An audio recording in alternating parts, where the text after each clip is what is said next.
ورحمة الله وبركاته. إن الحمد لله نحمده ونستعينه ونستغفره ونعوذ بالله من شرور أنفسنا ومن سيئات أعمالنا. من يهده الله فلا مضل له ومن يضلل فلا هادي له. وأشهد أن لا إله إلا الله وحده لا شريك له وأشهد أن محمدا عبده ورسوله لا نبي بعده. وبعد، إخواني في الله أعزنا الله وإياكم. Masih membahas kitab Riyadhus Shalihin. Kita masuk bab an-nahyu anit tabaghud wat taqatu' wat tadabur. Larangan saling membenci, saling memutuskan hubungan, dan saling membelakangi. Saling membelakangi artinya tidak saling menyapa. Itu semua perbuatan yang terlarang. Allah Azza wa Jalla berfirman di dalam surat Al-Hujurat ayat 10, A'udzu billahi minasyaitonir rajim. Innamal mu'minuna ikhwah. Sesungguhnya orang-orang beriman itu bersaudara. Sesungguhnya orang-orang beriman itu bersaudara. Siapapun yang beriman kepada Allah, beriman kepada Rasul-Nya, menjalankan konsekuensi keimanannya, maka dia adalah saudara kita. Dia adalah saudara kita. Dan kita wajib menumbuhkan perasaan saudara atau persaudaraan dengan saudara-saudara kita sama mukmin, sesama muslim. Lihatlah mereka sebagai saudara. Jangan melihat orang-orang beriman sebagai musuh. Allah juga berfirman ketika menyebut orang-orang yang dicintai oleh Allah dan mencintai Allah. Siapa mereka? Adzillatin 'alal mu'minina a'izzatin 'alal kafirin. Orang-orang yang dicintai oleh Allah itu adalah orang-orang yang rendah hati di hadapan orang-orang mukmin dan tegas di hadapan orang-orang kafir. Bukan sebaliknya, merendahkan diri di hadapan orang-orang kafir, tapi memusuhi dan meninggikan diri di hadapan orang-orang beriman. Itu salah satu karakter orang yang dicintai oleh Allah Subhanahu wa taala. Al-Maidah ayat 54. Kemudian Allah juga berfirman di dalam surat Al-Fatah ayat 29 tentang ciri pengikut Muhammad sallallahu alaihi wasallam. Muhammadur Rasulullah. Muhammad adalah utusan Allah. Walladzina ma'ahu asyidda'u 'alal kuffari ruhama'u bainahum. Orang-orang yang bersamanya, yakni bersama Nabi kita Muhammad sallallahu alaihi wasallam, siapa mereka? Para sahabat Nabi. Asyidda itu tegas, keras terhadap orang-orang kafir, ruhama'u bainahum, dan bersikap rahmat, memiliki sifat kasih sayang terhadap orang-orang beriman, saling berkasih sayang di antara mereka. Di hadapan musuh-musuh Islam, musuh-musuh Nabi, musuh-musuh syariat, mereka tegas menunjukkan ketidaksenangan terhadap orang-orang tersebut. menunjukkan sikap mulia di hadapan orang-orang kafir, karena iman itu lebih tinggi. Orang beriman dia tidak boleh merendahkan diri di hadapan kekufuran. Orang beriman tidak boleh menyembunyikan keimanannya kecuali dalam kondisi-kondisi tertentu, ya, terancam jiwanya. Tapi dalam kondisi-kondisi normal, kita jangan malu menunjukkan keimanan kita, karena iman itu yang terbaik. Wa antumul a'launa in kuntum mu'minin. Kamu ini tinggi, lebih tinggi dari siapapun kalau kamu beriman. Terkadang kita mau menampakkan keimanan kita itu malu di hadapan orang. Kalau sudah kumpul sama orang-orang di luar, terkadang kita berlagak seperti mereka, berlagak seperti orang-orang kafir. Malu kalau dibilang, lu kamu kok soleh ya. Entah itu dari penampilan atau gaya pergaulannya, merasa bahwa kalau berpegang teguh dengan Islam itu terbelakang, tidak modern, tidak maju. Itu tentu merupakan cara pandang syaitan.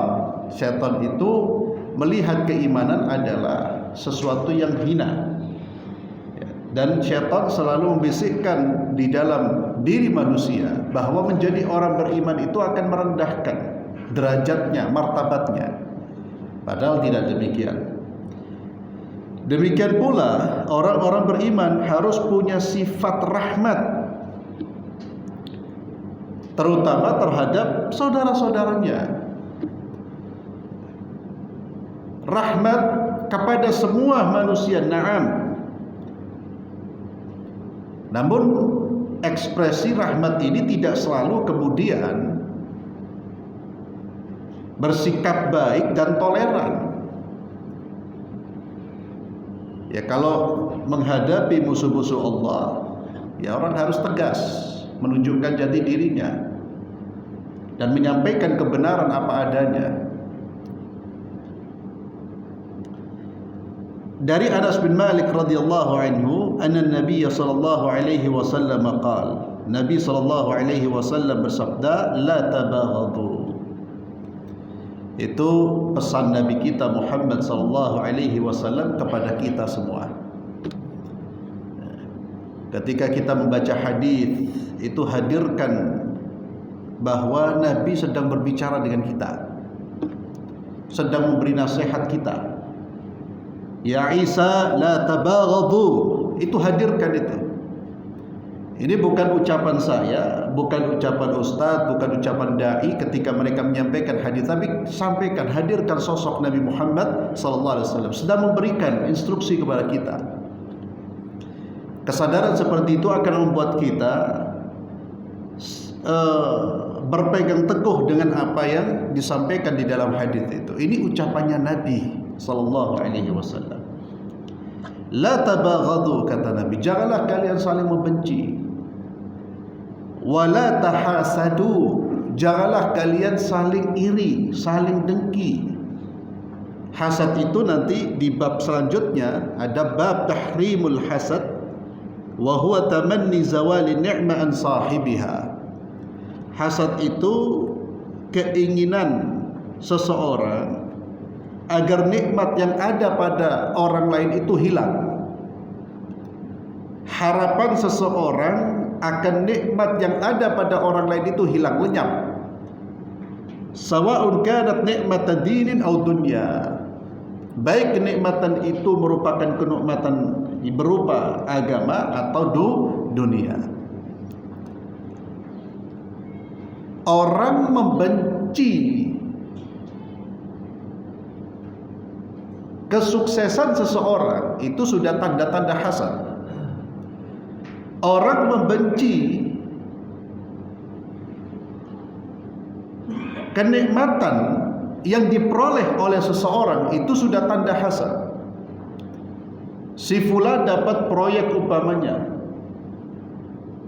kemudian kita tidak senang, kita sudah punya bibit hasad. Dan itu pasti kalau sudah tidak suka, dia berharap hilang proyek itu dari tangan orang itu. Dan nanti kita akan lihat dampak buruk dari orang yang punya sifat hasad.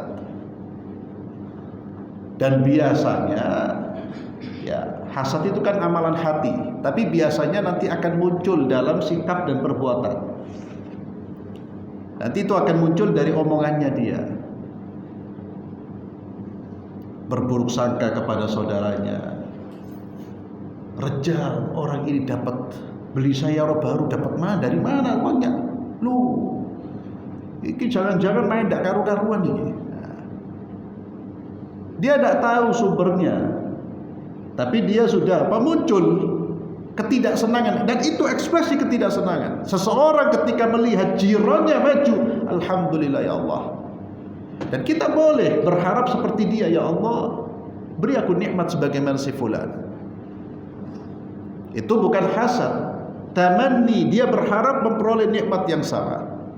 Tapi kalau kemudian sudah ada kebencian, tidak senang si fulan maju, atau anaknya kemudian maju, bisa ke sana bisa ke sini ya. Jadi biasanya orang-orang hasad itu selalu buang omongan yang tidak baik ya, mengenai orang lain. Bicara si fulan, iki duit tekondi dari mana dia ya akhi, atau membicarakan fulan itu buat apa? Keuntungannya buat kita itu apa? Gak ada perintahnya, gak ada untungnya. Dan itu justru menunjukkan siapa jati diri kita, apa yang kita simpan di dalam diri kita. Karena yang kita simpan itu nanti terus akan terungkap nanti dari lisan kita, dari ucapan kita, dari perbuatan kita. Maka Nabi berpesan, wala tahasadu, jangan kalian saling hasad.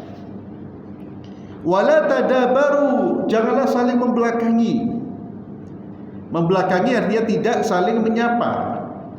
Dimulai dari kebencian, tidak saling menyapa disebabkan urusan-urusan sepele, mungkin salah faham, ada saudaranya salah kata dan dia sudah meminta maaf.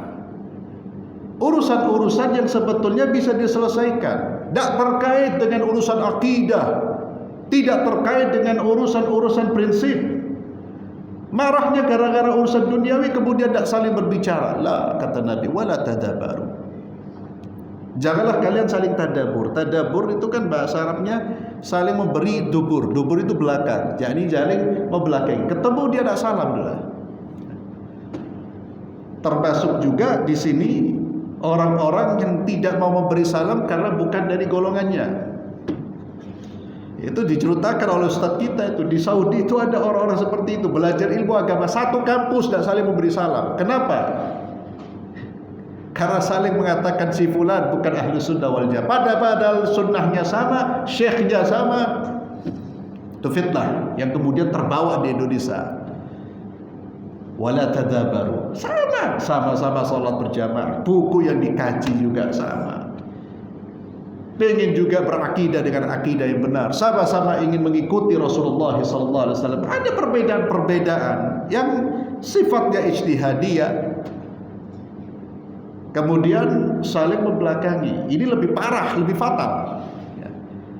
Orang yang saling membelakangi padahal mereka sama-sama ngaji, itu lebih fatal daripada orang-orang awam. Kalau orang awam saling membelakangi, tidak saling menyapa, ya memang karena mereka kurang ilmu. Tapi ini justru belajar agama semakin bengis, semakin banyak memutuskan hubungan dengan orang lain karena merasa dirinya di atas kebenaran, yang lainnya belal. Ya, ini sebuah domba-domba tersesat kecuali dia dan kelompoknya. Ini juga berbahaya. Padahal sekali lagi prinsip-prinsip yang dipegang itu 90 bahkan 100% sama, prinsipnya sama. Cuma dalam penerapan mungkin ada perbedaan-perbedaan sedikit. Itu sudah saling bermusuhan, kemudian bahkan saling membelakangi. Wala taqata'u, kata Nabi, janganlah saling memutuskan hubungan. Lalu beliau sallallahu alaihi wasallam memberikan statement yang menunjukkan bahwa hamba-hamba Allah itu adalah orang-orang yang bersaudara. Wa kunu ibadallahi ikhwana, dan jadilah kalian sebagai hamba-hamba Allah yang bersaudara. Wa kunu, perintah dari Rasulullah SAW. Jadilah kalian ibadallah, hamba-hamba Allah, ikhwana, yang saling bersaudara.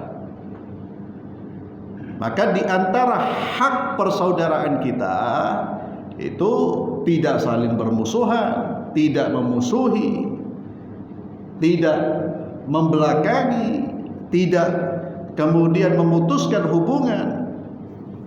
Wala yahillu limuslim an yahjura akhahu fawqa thalathin, dan tidak halal, kata Nabi. Siapa yang mengucapkan? Nabi SAW. Tidak halal, kata Nabi, bagi seorang muslim untuk yahjur akhahu, tidak menyapa saudaranya lebih dari 3 hari. Hajr itu adalah tidak atau memutuskan hubungan. Tidak halal, kata Nabi.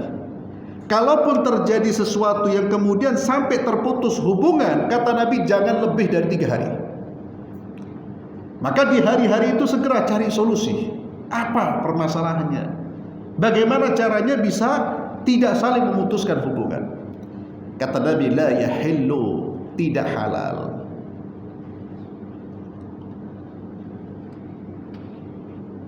Kata Syekh di sini, an-nahyu an hadhihi al-umur allati tuaddi ila al-firqah.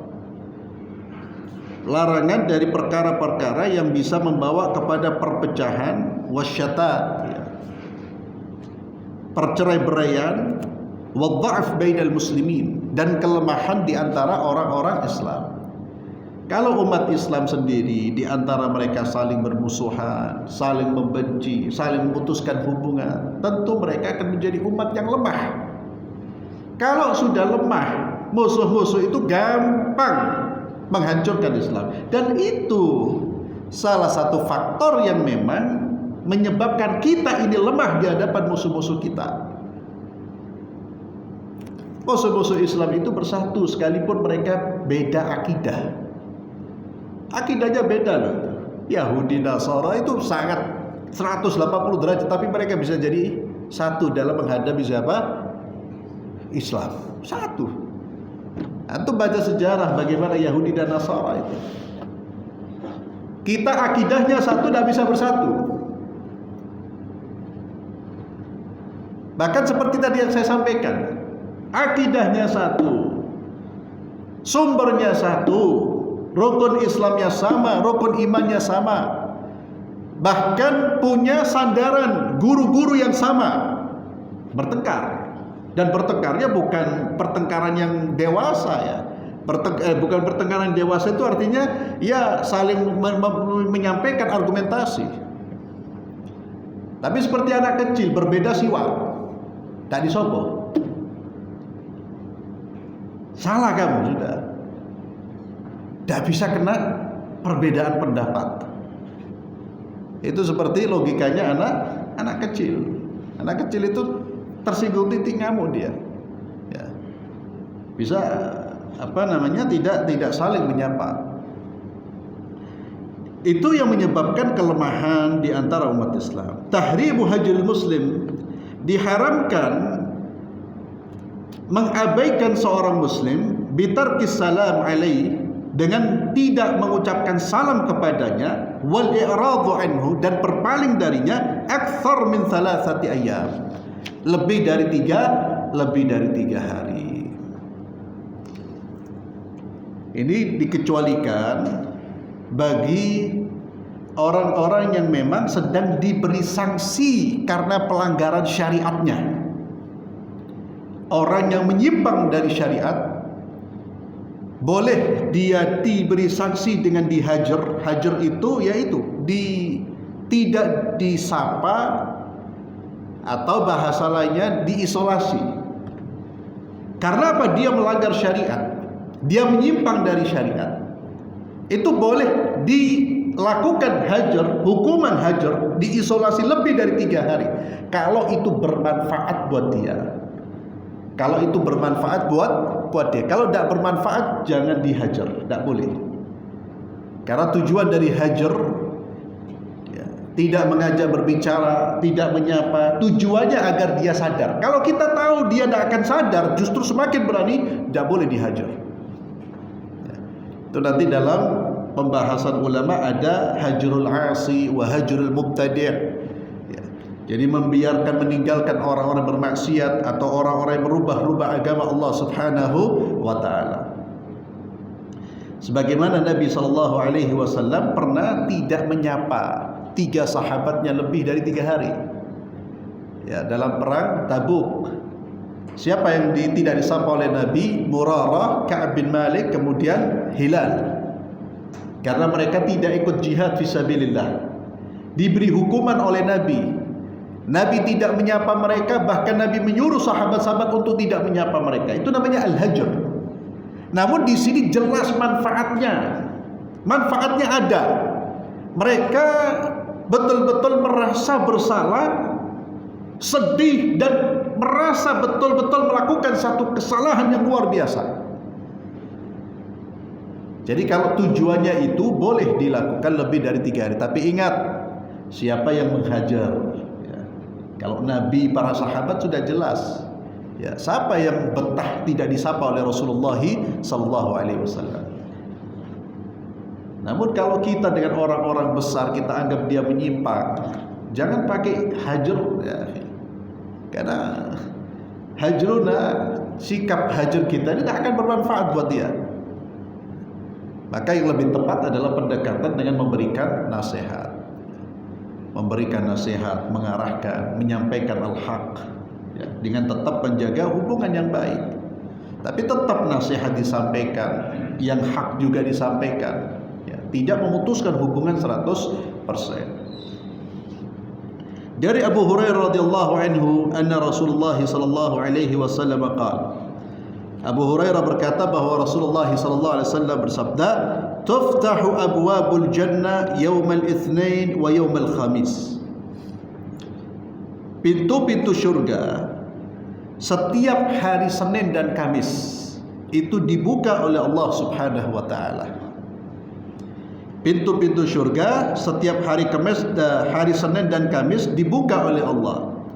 Fayughfaru likulli 'abdin la yusyriku billahi syai'a.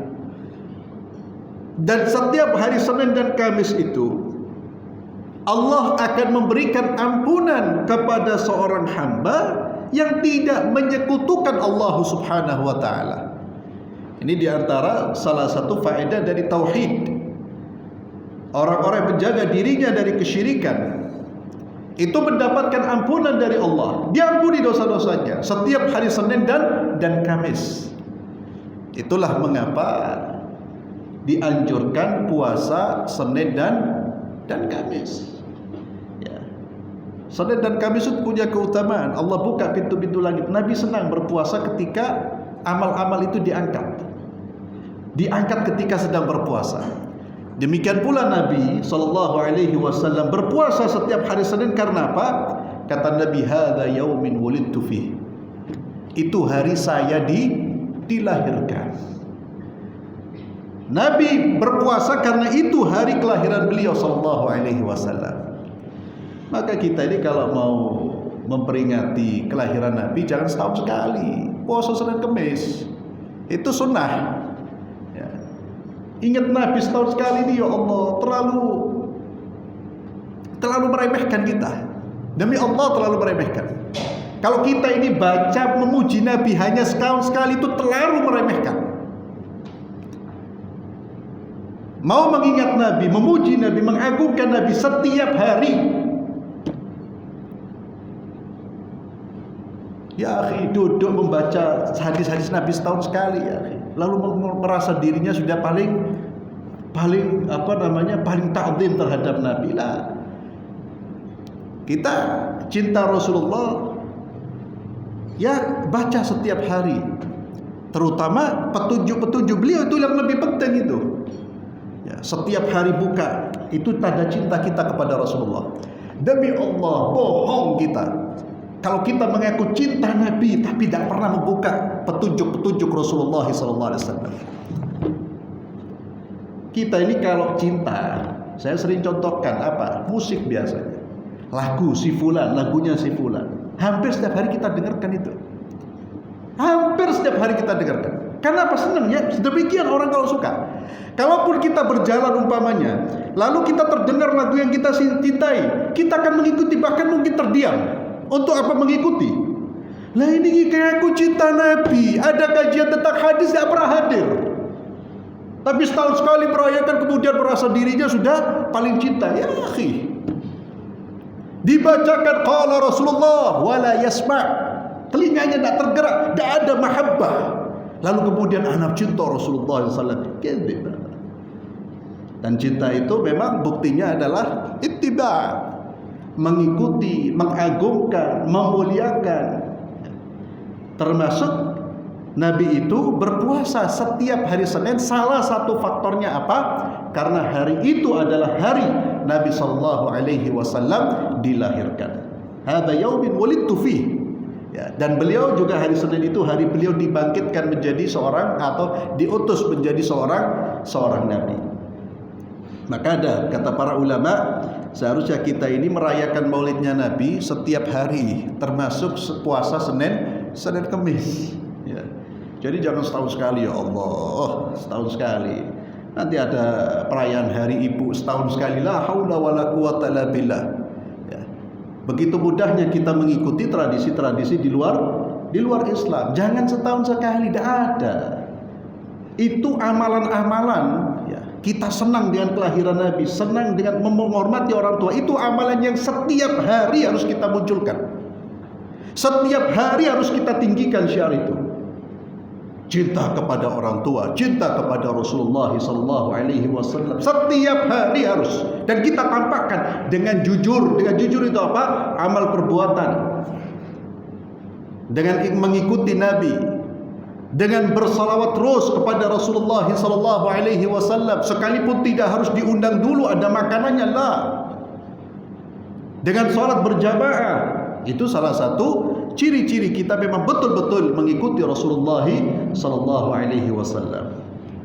Ya, cinta Nabi itu kewajiban dan itu konsekuensi dari iman. Tidak mungkin ada orang beriman yang tidak mencintai Rasulullah. Siapa yang tidak mencintai Rasulullah? Dia munafik. Ya, dia munafik. Iman itu pasti akan memunculkan rasa cinta kepada Rasulullah dan ekspresikan cinta kita kepada Nabi dengan mengikuti syariat-syariat beliau, ajaran-ajaran beliau sallallahu alaihi wasallam. Maka hari Senin Kemis itu fadilahnya di antaranya ini. Jadi pintu-pintu surga dibuka, termasuk juga amal-amal kebaikan kita diangkat oleh Allah. Maka Nabi sallallahu alaihi wasallam dan maka para sahabat, ulama-ulama kita senang beramal soleh, memperbaiki amal soleh, termasuk puasa di hari Senin dan Kemis. Dan di Senin Kemis itu Allah memberikan ampunan bagi siapa? Bagi satu orang yang tidak berbuat syirik kepada Allah Subhanahu wa taala. Kalau dia berbuat syirik kepada Allah, dia tidak diberi ampunan sampai dia bertaubat dari perbuatan syiriknya. Illa rajulan kanat bainahu wa baina akhihi syahna fayuqalu andiru hadaini hatta yastaliha, andiru hadaini hatta yastaliha. Kecuali orang yang dia ada permusuhan dengan saudaranya, syahna, adawa wa baghdha, permusuhan dan kebencian dan permusuhan. Adawa, permusuhan. Kecuali dua orang yang sedang saling membenci dan bermusuhan, kedua orang ini tidak mendapatkan ampunan dari Allah pada hari itu. Dikatakan anziru hadaini hatta yastaliha. Dua orang ini tunda, jangan beri ampunan sampai mereka yastaliha, sampai mereka rukun kembali. sampai mereka tidak saling membenci, tidak saling bermusuhan. Anziru hadaini hatta yastaliha. Subhanallah. Jadi ikhwani fillah, hubungan dengan orang-orang di sekitar itu penting ya akhi. Karena ini terkait juga dengan apa? Dengan maghfirah dari Allah, dengan ampunan dari Allah. Jadi jangan remehkan sekali-kali, jangan meremehkan urusan dengan manusia. Jangan menjadi orang yang mudah memutuskan hubungan. Kita sendiri yang rugi nanti. Rawahu Muslim. Maka di sini kata Syekh, an-nahyu 'anit taqatu', larangan untuk saling memutuskan hubungan li ghairi sababin yasmah bihi syara' atau yusmah bihi syara'. Jadi larangan memutuskan hubungan tanpa sebab yang dibolehkan oleh syariat. Artinya apa? Ada pemutusan hubungan yang syariat membolehkan. Kalau itu memang harus diputuskan. Contohnya apa? Memutuskan hubungan dan kebencian, permusuhan yang diperbolehkan oleh syariat. Contohnya apa? Permusuhan dengan orang-orang munafik. Pasti orang beriman bermusuhan dengan mereka. Itu boleh, tidak termasuk dalam hadis ini. Bermusuhan dengan orang-orang yang memusuhi Islam, itu harus adawah. Wa bada bainana wa bainakumul adawatu wal baghdha. Itu sudah konsekuensi dari keimanan. Tapi yang dimaksud di dalam hadis ini bermusuhan dengan orang yang sama-sama beriman. Nabinya sama, rukun Islamnya sama, sama-sama ingin mencari surga. Hanya karena problem-problem duniawi atau ketersinggungan atau salah kata dan perkara-perkara yang sebetulnya bisa diselesaikan itu. Tapi kemudian karena egoisme, lalu dia tidak mau memaafkan atau tidak mau meminta maaf, atau tidak mau peduli dengan hubungan dengan sesama, dia tidak mau peduli. Ini bisa berbahaya. Akhirnya apa? Ketika Allah memberikan ampunan, orang-orang seperti itu tidak mendapatkan ampunan. Padahal dia sudah tidak berbuat syirik kepada Allah. Tapi gara-gara sikapnya dia, akhirnya dia pun tidak mendapatkan ampunan dari Allah. Ini keutamaan puasa Senin dan Kamis. Kecuali tadi di sini disebutkan bahwa tanpa sebab yang diperbolehkan oleh syariat. Wa bayanu anna adawatal muslim wa muqata'atahu tamna' min dukhulil jannah fil akhir. Dan penjelasan bahwa permusuhan kepada seorang muslim dan memutuskan hubungan dengan mereka itu bisa menyebabkan orang terhalang masuk ke dalam surga. Ini yang selalu diulang-ulang di dalam kalimat-kalimat penceramah, khatib dan lain sebagainya. Jalan hubungan dengan Allah dan jalan hubungan dengan manusia. Wabil khusus, lebih spesifik lagi, lebih lebih ditekankan lagi hubungan dengan orang tua dan kerabat. Ini lebih jangan main-main lagi. Itu kunci itu. Hatta dia punya hubungan dengan orang sekitarnya, Masya Allah, terkenal khair, terkenal membantu, tapi dengan abinya, dengan uminya, dengan kakak saudaranya crash, bermusuhan, bahkan memutuskan hubungan. Ya akhi, bisa menghalangi dia dari masuk ke dalam surga Allah Subhanahu wa taala. Jangankan dengan keluarga kerabat, dengan orang lain itu bisa menghalangi dia. Sekali lagi ikhwani fillah, hubungan dengan sama hati-hati. Jangan disepelekan. Betul-betul kita jaga. Dimulai dari apa? Dari keluarga. Orang tua terutama ikhwan. Ini jangan bermasalah dengan orang tua. Bermasalah dengan orang tua selesai kita sudah. Selesai sudah. Tidak ada amal yang bisa menyelamatkan kita dari dosa dan sanksi ketika sudah bermasalah dengan kedua orang tua. Kemudian dengan kerabat, dengan saudara, abikai kita, ayah, umi dan sebagainya, saudara-saudara mereka, kerabat-kerabat mereka, itu betul-betul diperhatikan. Kemudian dengan jiran setelah itu dan lain sebagainya. Ini yang selalu diulang-ulang, hubungan dengan Allah, hubungan dengan manusia, hubungan dengan Allah, hubungan dengan manusia. Namun perlu kita sampaikan lagi bahwa adawah, permusuhan itu boleh jika memang dilakukan terhadap orang-orang yang memang harus dimusuhi. Sehingga di dalam Islam itu ada prinsip al-hubbu fillah wal bughdhu fillah. Cinta karena Allah dan benci karena Allah. Jadi bencinya dia bukan karena dunia, bukan karena dia kalah dalam soal bisnis lah, itu namanya bughdhu karena dia, tapi bencinya karena Allah, karena fulan memusuhi Allah, karena fulan memusuhi Rasulullah, karena fulan bermusuhan dengan orang-orang beriman, saya kebenci, perbuatannya saya benci. Itu namanya adawah. Ya. Jadi hati-hati dengan ungkapan gini, orang Islam itu tidak ada kebencian terhadap siapapun, hatta kepada orang munafik. Orang Islam itu hatinya tidak ada kebencian, sedikit pun tidak ada kebencian terhadap siapapun, bukan terhadap orang munafik, terhadap siapapun lah. Wong Islam Nabi mengajarkan kalau kita tidak punya rasa benci, akhirnya apa? Hilang prinsip amar ma'ruf nahi munkar. Hilang prinsip jihad fisabilillah. Bagaimana kita amar ma'ruf nahi munkar terhadap orang yang kemudian tidak kita benci? Memang yang kita benci mulai dari perbuatannya. Kalau perbuatan itu melekat pada diri orang itu, ya itulah yang menyebabkan kita benci. Apalagi orang-orang kufur kepada Allah yang memerangi Islam, lalu kita katakan, oh kita nggak boleh saling membenci. Ya, lah. Al-hubbu fillah wal bughdhu fillah. Itu bencinya memang tepat. Ya, karena Allah. Karena membela agama Allah Subhanahu wa taala, dan jelas sekali lagi ikhwan, jelas yang kita benci ini memang betul-betul orang-orang yang menentang Allah dan Rasulnya. Jangan salah. Menggunakan slogan benci karena Allah, tapi sebetulnya yang kita benci bukan jelas-jelas menentang Allah dan Rasulnya, tapi hanya karena tidak ikut jamaah kita. Itu berbahaya. Itu kadang-kadang dibungkus dengan agama. Saya bencinya karena Allah. Kenapa?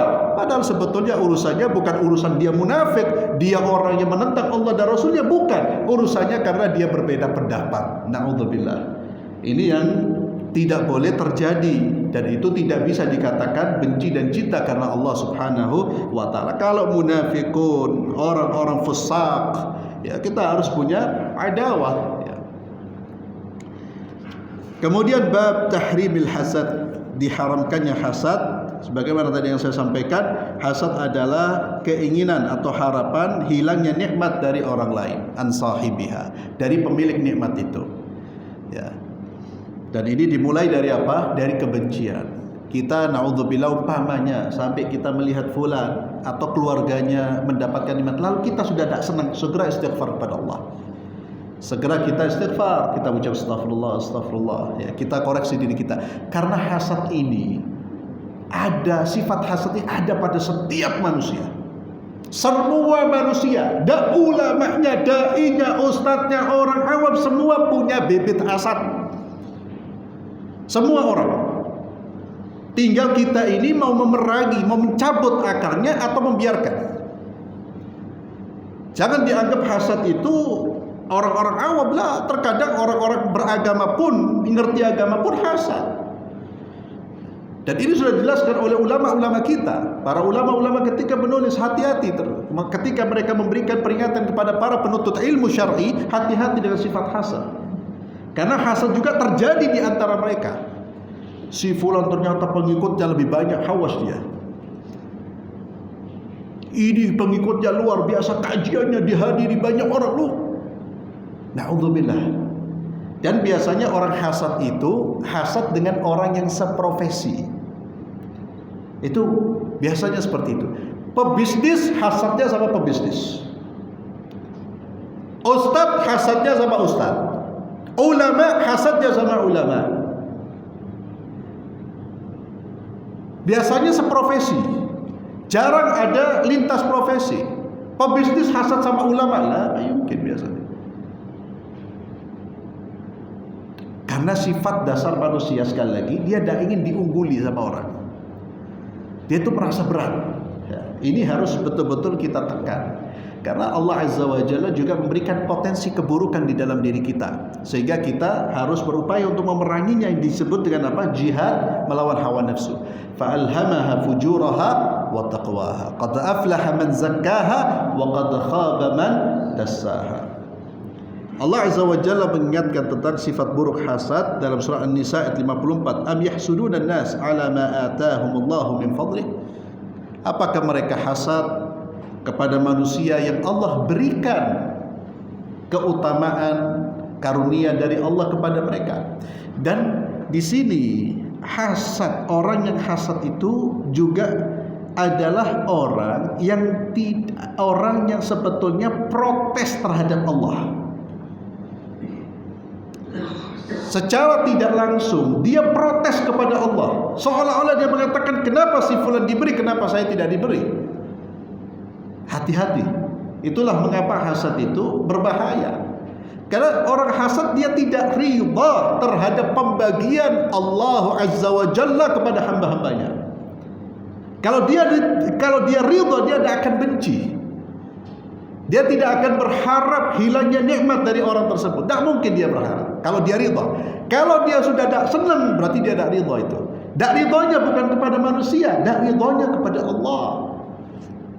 Makanya Allah ingatkan di dalam surah An-Nisa, ala ma atahumullahu min fadlih. Allah ingatkan, yang ngasih karunia itu siapa? Kamu membenci karunia ini datang kepada orang tersebut, padahal yang ngasih itu siapa? Allah Azza wa Jalla. Maka orang hasad itu orang yang sedang protes kepada Allah Subhanahu wa taala. Wallahu a'lam bissawab. Insyaallah kita lanjutkan pada pertemuan berikutnya. Kita akhiri dengan doa kafaratul majlis. Subhanakallahumma bihamdik asyhadu an la ilaha illa anta astaghfiruka wa atubu ilaik. Assalamualaikum warahmatullahi wabarakatuh.